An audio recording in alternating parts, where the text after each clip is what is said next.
வாழ்க்கையில் கஷ்டம் இல்லாத மனிதன் யாரும் இல்லை.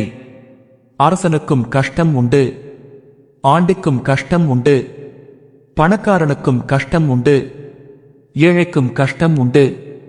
ஆனால் சித்தர்கள் ஒரு விஷயத்தை கூறினார்கள். கஷ்டம் வருவது முக்கியமல்ல, அதை நீ எப்படி பார்க்கிறாய் என்பதுதான் முக்கியம். ஒருமுறை ஒரு சித்தரிடம் ஒருவர் கேட்டார், என் வாழ்க்கையில் ஏன் இவ்வளவு கஷ்டங்கள் வருகின்றன? அதற்கு சித்தர் சிரித்துக்கொண்டே சொன்னார், கல்லை நெருப்பில் போட்டால் தங்கமாகாது, தங்கத்தை நெருப்பில் போட்டால்தான் அது இன்னும் பிரகாசமாகும். அந்த வார்த்தையின் அர்த்தம் ஆழமானது. கஷ்டம் மனிதனை அழைக்க வருவதில்லை, அவனை வலிமையாக்க வருவது. இன்று உன்னை அழ வைக்கும் பிரச்சினை நாளை உன்னை சிரிக்க வைக்கும் அனுபவமாக மாறலாம். ஒரு விதையை நினைத்துப்பார், அது மண்ணுக்குள் புதைக்கப்படுகிறது. இருள் சூழ்கிறது, மழை அடிக்கிறது, மண் அழுத்துகிறது. ஆனால் விதை புலம்புவதில்லை, அது வளர ஆரம்பிக்கிறது. சில காலத்தில் பெரிய மரமாக மாறுகிறது. அதேபோல் கஷ்டம் என்பது வாழ்க்கை உன்னை புதைப்பதல்ல, உன்னை உயரமாக வளர வைப்பதற்கான தொடக்கம். சித்தர்கள் சொன்ன ஒரு ரகசியம், கஷ்டம் வரும்போது ஏன் என கேட்காதே, எதற்காக என கேள். ஏன் என கேட்கும் மனம் துன்பப்படும், எதற்காக என கேட்கும் மனம் பாடம் கற்றுக்கொள்ளும்.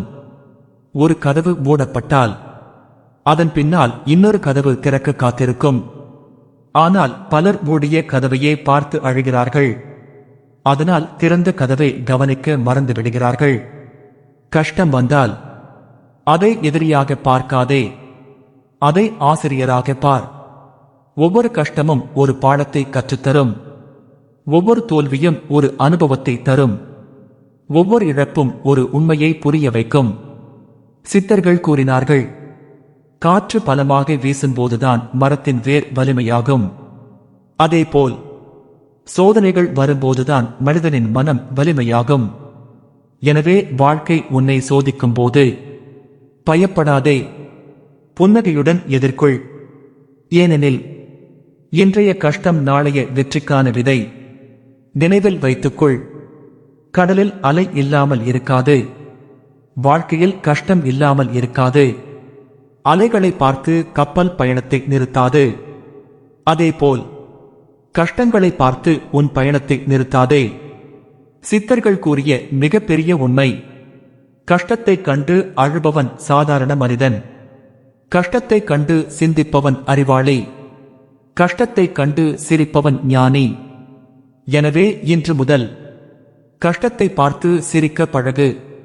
ஏனெனில் உன்னை உடைக்க வந்ததாக தோன்றும் பல விஷயங்கள் உன்னை உருவாக்க வந்தவையாக இருக்கலாம். வாழ்க்கை எப்போதும் உனக்கு எதிராக நடப்பதில்லை, அது உன்னை உயர்த்துவதற்காகவே சில நேரங்களில் சோதிக்கிறது. கஷ்டத்தை பார்த்து சிரி, அது நீ வெற்றியை நோக்கி சென்று கொண்டிருக்கிறாய் என்பதற்கான அறிகுறி.